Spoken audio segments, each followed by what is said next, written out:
believed all kind of superstitions and hearsay. But with Islam, there was an unmatched rise in, they became civilized and unmatched rise in science. And there were very prominent scientists lived in the Islamic era who laid the foundation of modern sciences. For example, I can give a couple of examples. For example, Ibn Sina, who is the founder of modern medicine. His medical book, known as Canon in the Western societies, has taught in European universities for 500 years. For example, Kindi, he discovered relativity theory 1100 years prior to Einstein. And there are some other scientists, for example, one of them is an astronomer who discovered that the Earth rotates on its own axis, and he measured also Earth's circumference like 600, 700 years prior to Galileo and then Isaac Newton. So there are a lot of more examples, but that shows that Islam is definitely in harmony with science. And in fact, if you look at the Quran, we see that Allah summons people to reflect on universe, the world, man's creation, stars, planets, plants, seeds, animals, and other living things. So a Muslim's obligation is to think about the things and find the evidences of existence of Allah in nature and remind these to other people. The reason why materialist philosophy came into the scene and with Darwinism is that Islam was frozen at that time and couldn't oppose these two philosophies. And many Muslim scientists, they moved away from the Muslim thinkers couldn't oppose this materialist philosophy and Darwinism in the middle of starting in the middle of the 19th century, and they become so popular throughout the world and change all the value judgments of the contemporary societies. The more the people, I mean, are becoming involved in science, especially the Muslim scientists, this is very much important, because the fact of creation, as it is a fact, it needs to be explored. But through science, it is science enables them to have this opportunity to understand the creation in detail. Therefore, the science is important, because through this way we understand how God created everything. Allah created everything by this way. So the theory of evolution is based on propaganda mostly, because because of the false legitimacy, it left the areas of the knowledge of paleontology and biology, and started to make statements, comment on the area of human relations and history. That brings the problem. I mean, that brings the suffer to humanity. Therefore, science, dealing with science, it helps people understand also the moral values, because it will lead to Allah directly. By this way, we have also some duties to accomplish. This is to educate our children.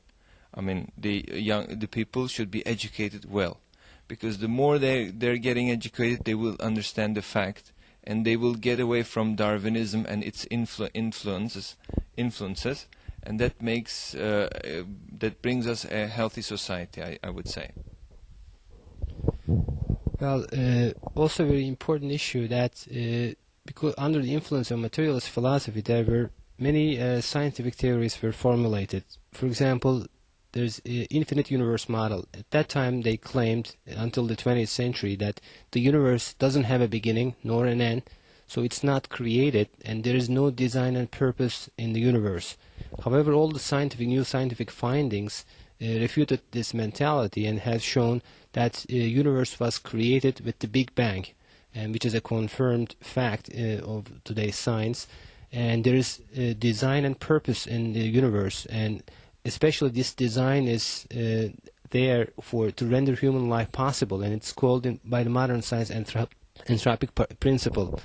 And also other scientific findings have defeated the theory of evolution. again, I want to pay more attention to the theory of evolution, because it's the greatest danger today for the human faith, to everybody's faith, this theory of evolution. And the findings have shown that that the emergence of life only comes from life, and all the fossil evidences and the claims of the theory of evolution, mutation and natural selection are not able to explain of the existence of these different species. So new scientific findings, this is very important, have definitely refuted the materialist philosophy and Darwinism. In fact, one of the best examples of this is very recently a British philosopher whose name is Anthony Flew. He is like a natural leader of the atheists in the world. He's very famous, 81 years old. He has written like 23 books and influenced a lot of people to become atheists. He made a declaration which had a lot of impact in the media. He said, sorry, he apologized from the people that he influenced so far, and he said, these complex systems of these living things, there must be intelligence behind that. So he started to believe in God. That's, I think, a very important change. Not only Anthony Flew, a lot of people started to becoming more and more every day believe in Allah, because all the scientific discoveries, they have shown that Darwinism is an unscientific fallacy. Yeah, last words.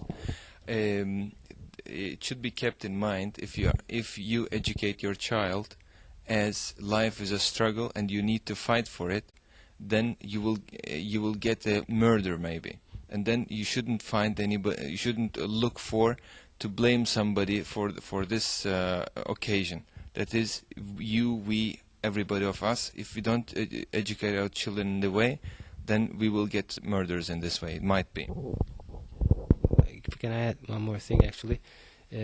Again, materialism and Darwinism is the greatest danger for all the humanity with its consequences, and we know the 20th century has been a bloodshed, and more than 180 million people died in the world because of these two mentalities.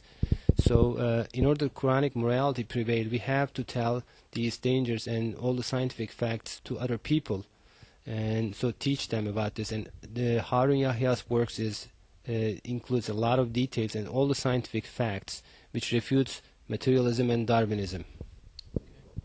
Thank you very much. Unfortunately, we've run out of time, but I'd like to thank our guest, Brother Fateh Kocaman, and also Dr. Akhtar Babuna from the Harun Yahya organization. Thank you very much for joining us today. And please check out their website, harunyahya.com. And also, you're watching the Muslim Roundtable, so also check out our website, muslimroundtable.tv. If you have any questions or comments about the show, you can call us on our toll-free number, 1-877-493-6089, or you can also email us at info@muslimroundtable.tv. Assalamu alaikum, and thanks for watching. There's no flash? No. Oh, okay. Can you give this? Can you take a picture? Yeah, Irfan Show me Thank you. You're welcome. I used to like it. I love